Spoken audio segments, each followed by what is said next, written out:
The Black Presence in the Era of the American Revolution, 1770 to 1800. The aim of this presentation is to restore to the national memory an historic fact that has long been suppressed or forgotten.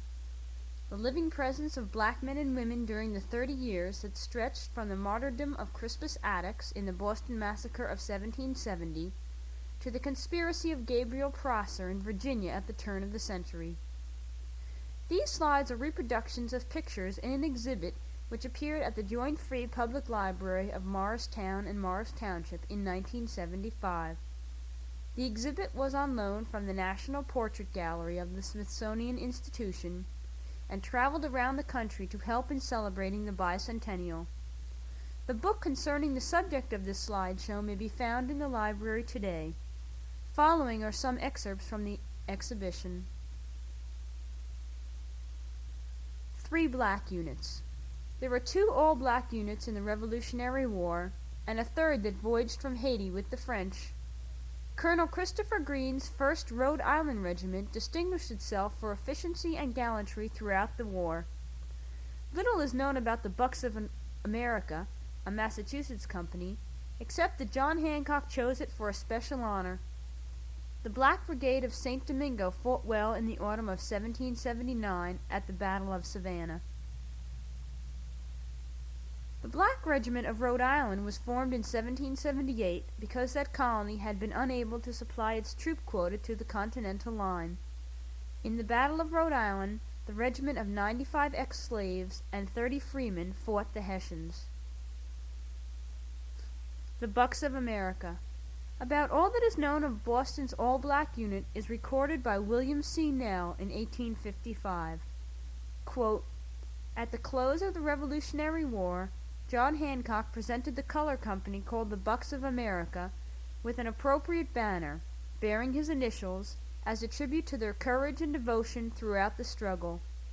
The Bucks, under the command of Colonel Middleton, were invited to a collation in a neighboring town, and, en route, were requested to halt in front of Hancock Mansion, where the governor and his son united in the above procession." End quote. This is a reproduction of the Bucks of America's flag.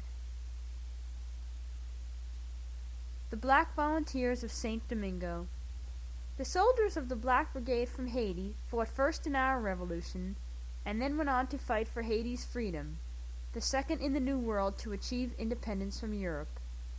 In an effort to help evict the British from Savannah, the French fleet discharged its troops there in September 1779.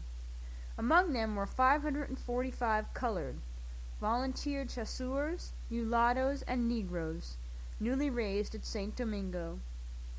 Some of these young men would become famous in the Haitian Revolution: André Rigaud, Marshal Besse, Jean-Baptiste Mars Bellet, and Henri Christophe, the future king. Many tales are told of 12-year-old Christophe in the Battle of Savannah, that he volunteered as a freeborn infantryman, that he was an orderly to a French naval officer, and that he had been a slave who earned his freedom by service in the Black Brigade. In the service of the king. For slaves, freedom was more important than tea or taxes, and in a war between Patriot and Tory, both pro-slavery, the question for Afro-Americans was clear: in which camp was there a better future for black freedom? Thousands chose the king. On November 7, 1775, Lord Dunmore, head of the Ethiopian regiment, proclaimed all slaves free who were willing to fight for the king. This operation was known as Liberty to Slaves. On December 14, 1775, the Virginia General Convention responded to Dunmore's proclamation by declaring that the penalty for slave insurrection was death without benefit of clergy. However, many slaves chose to become an indispensable labor force for the British. The Black Clergy. The emergence of the black church during the era of the Revolution was not just a religious phenomenon. Quote, "I entreat you to consider the obligations we lie under to help forward the cause of freedom," end quote, cried Richard Allen, the nation's first black bishop. The desire of the Southern slave to live his own spiritual life and build black solidarity beyond a single plantation may be seen in the careers of three pioneer black Baptist preachers, David George, George Liele, and Andrew Byram. In the North, Richard Allen and Absalom Jones, African Methodist patriarchs in Philadelphia, led in the struggle for equal rights in and out of the church. Peter Williams' Zion Church broke new ground in New York. Three independent black ministers were John Morant, missionary to the Indians and chaplain to Boston's Black Masons, John Chavis, Presbyterian preacher and schoolmaster in North Carolina, and Lemuel Haynes, first black minister of the Congregational Church. Andrew Byram, 1737 to 1812. Andrew Byram was ordained to preach at the Ethiopian Church of Jesus Christ in Savannah, Georgia in 1788. His church flourished, and Byram brought his freedom, acquired land, built a house, and raised enough money to build the church. Richard Allen, 1760 to 1831. Born a slave, Richard Allen became a Methodist, bought his freedom, and began to preach. After the war, in 1786, Allen went to Philadelphia and gave sermons at St. George's Church. In 1794, Allen met with city blacks to plan the building of a church for blacks to be called Bethel. In 1816, black Methodist leaders elected Richard Allen as the first black bishop of a fully independent black church in America. Absalom Jones, 1746 to 1818. Richard Allen and Absalom Jones met in Philadelphia in 1786. When Allen opened Bethel, Jones dedicated the St. Thomas African Episcopal Church of Philadelphia, thus becoming the first black Episcopal priest in the United States. Besides church work, Jones helped to open a school for black children and organized protests against the violation of black civil rights. Peter Williams. Peter Williams was a Methodist in his youth, and in 1778, the trustees of the John Street Methodist Episcopal Church bought him and appointed him as a church sexton. In 1796, Williams started a movement which eventually led to the formation of a black congregation separate from the white. In 1800, Williams laid the cornerstone of the African Methodist Episcopal Zion Church. Reverend Lemuel Haynes, 1753 to 1833. In 1785, Reverend Haynes was ordained as a minister of the Congregational Church. For the next 30 years, he was the pastor of white congregations. He was awarded a Master of Arts degree in 1804 from Middlebury College, the first black in America to be so honored. The emergence of gift and powers. Benjamin Banneker, 1731 to 1806. Banneker's major achievement was his calculation of astronomical tables in 6 almanacs published in 28 editions from 1792 to 1797. This was a notable feat for a self-taught scholar and an argument against those denying intellectual equality. Captain Paul Cuff, 1759 to 1817. Early in 1780, 7 Afro-Americans in Massachusetts protested black taxation without representation. One of the signers was young Paul Cuff. The only way out he saw was to return to Africa, where he died in 1815. Cuff steered his vessel Traveler to Sierra Leone, filled with black emigrants and pioneer tools. Phyllis Wheatley, 1754 to 1784. Phyllis Wheatley began writing poetry when she was 14 and read voraciously.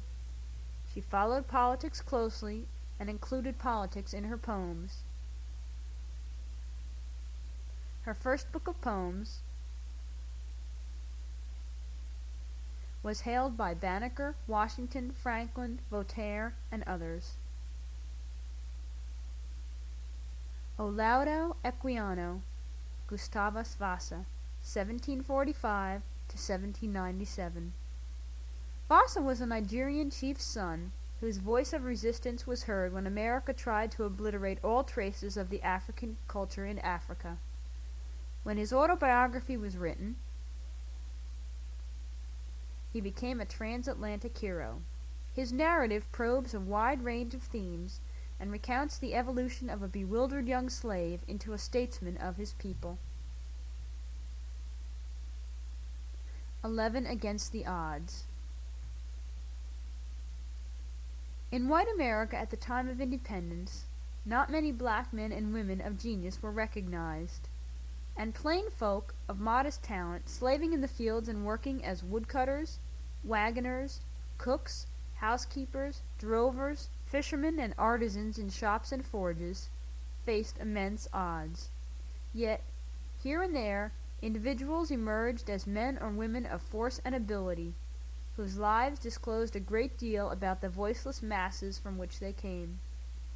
From hints and scraps, an epitaph on a tombstone, an old marriage record, a passage in a county history, a last will and testament, a strain of folklore that is almost true, the images of a few of those modest lives are assembled, 11 against the odds, in a white world they never made. Alice, pioneer of Philadelphia. Born a slave in Philadelphia in 1686, she knew the site of a great city when it was a primeval forest. She lived so long that she became an oral historian. Elizabeth Freeman and the Bill of Rights. Elizabeth Freeman was born into slavery around 1742. She lived by the words of the Bill of Rights and took her owner to court. She won her freedom in 1781 and set a precedent in Massachusetts that all men and women are born and created free and equal. On February 4th, 1872, Belinda, an African, at the age of 70, petitioned the Massachusetts legislature for an allowance from her former master's estate. She began the request with an account of her life in Africa, where, at 12, she was literally taken from her parents' hands and brought to America, the horror of the slave ship, and her 50-year servitude. Possibly Phyllis Wheatley or Prince Hall listened to her story and then edited her words into the formal language shown here. 4 years later, a Philadelphia magazine, the American Museum, printed the manuscript. Yarrow Mount. Kidnapped in Africa and sold as a slave in Maryland, black Muslim Yarrow Mount bought his freedom, lived through the Revolution, acquired property, never gave up his religion, and reportedly lived to be over 100. Venture Smith, 1729 to 1805. Quote, I was at Dunkandara in Guinea about the year 1729, end quote, wrote Venture Smith of Haddam, Connecticut. I descended from a very large, tall, and stout race of being, much larger than the generality of people in other parts of the globe. End quote. His narrative is an epic. 6 feet around the waist, Smith freed himself and his family through Herculean work, farming, fishing, trapping, cutting, and cording. His strength was talked about for a century after his death. His axe weighed 6 pounds, and he never raised it higher than his head. Said he didn't believe in chopping air. He could cut 9 cords in a day. He died at 77. His gravestone is inscribed, quote, Sacred to the memory of Venture Smith, African. Though the son of a king, he was kidnapped and sold as a slave, but by his industry he acquired money to purchase his freedom. End quote. Moses Sash. In 1786, 32-year-old Moses Sash joined Captain Daniel Shay's rebellion against the courts. The only black among the rebels, Sash had 2 indictments against him, shown here. The first was a statement of his use of force, and the second was for stealing 2 guns. Did the Revolution bring liberty, justice, and equality for all, black as well as white? By 1800, legislatures and courts in Pennsylvania, New York, and all of New England had begun to outlaw slavery. In the Northwest Territory, Congress banned it. In the wake of these acts, black churches were established, black genius encouraged, and black men and women began to see themselves as a people.